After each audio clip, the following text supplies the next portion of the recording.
think we probably are in a recession, and that recession will get worse. But these things pass, and then there will be boom times again. But it'll probably be some tough going for, I don't know, a year. Maybe 12 to 18 months is usually the amount of time that it takes for a correction to happen. Predicting macroeconomics is always difficult, and one should assign probabilities to these things. But ironically, I did last year. People asked me what I think about the economy. I said, well, I think we might enter a recession in approximately spring of 2022. Recessions are not necessarily a bad thing. I've now been through a few of them, and what tends to happen is if you have a boom that goes on for too long, you get misallocation of capital. It starts raining money on fools, basically. It's like any dumb thing gets money, and I'm sure you've seen a few of those. And you just have a misallocation of human capital, where people are doing things that are silly and not useful to their fellow human beings. And then those companies, there needs to be sort of an economic enema, if you will. The bullshit companies go bankrupt, and the ones that are doing useful products are prosperous. But there's certainly a lesson here that if one is making useful product and has a company that makes sense, make sure you're not running things too close to the edge from a capital standpoint, that you've got some capital reserves to last through the irrational times. Because in the past, when there's been a recession, it's flipped like a light switch. Do you remember this from the PayPal, ex-PayPal days, when we raised $100 million in March of 2000? The demand was so high, we had people like VCs just literally without even a term sheet wiring money into our account. They literally would sleuth out our bank account number and wire money in. And we're like, where'd this come from? They were just literally fire hosing money in March of 2000.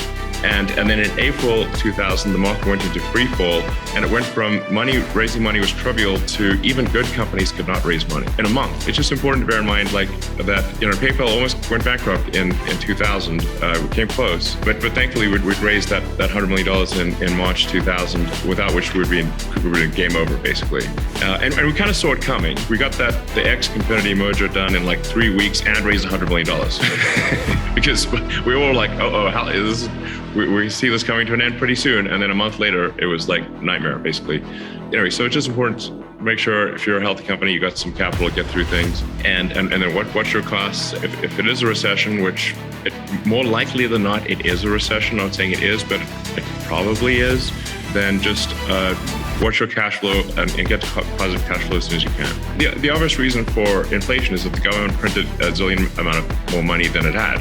So it's like the government can't just issue checks far in excess of revenue without there being inflation. If federal government writes checks, they never bounce. So that is effectively creation of more dollars. If there are more dollars created, then the increase in the goods and services output of the economy, then you have inflation. If the government could just issue massive amounts of money and have and deficits didn't matter, then why don't we just make the deficit 100 times bigger?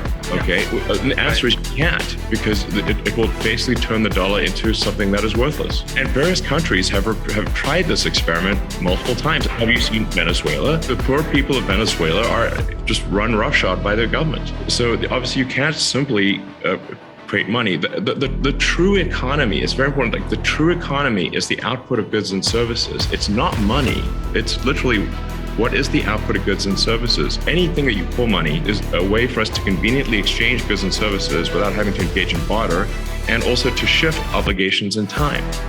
Those are the two reasons that you have money. It's a database. But money is an information system for labor allocation and for exchange of goods and services and for translating in time. Basically, you can apply information theory to money. It helps explain why one money system is, or why one action is better than another. Just like an internet connection, you'd want something that's high bandwidth, low latency and jitter, and is not dropping packets, does not have a lot of errors in the system. The same is true of money. What did PayPal really do? That it helped improve the bandwidth, the speed at which money could move.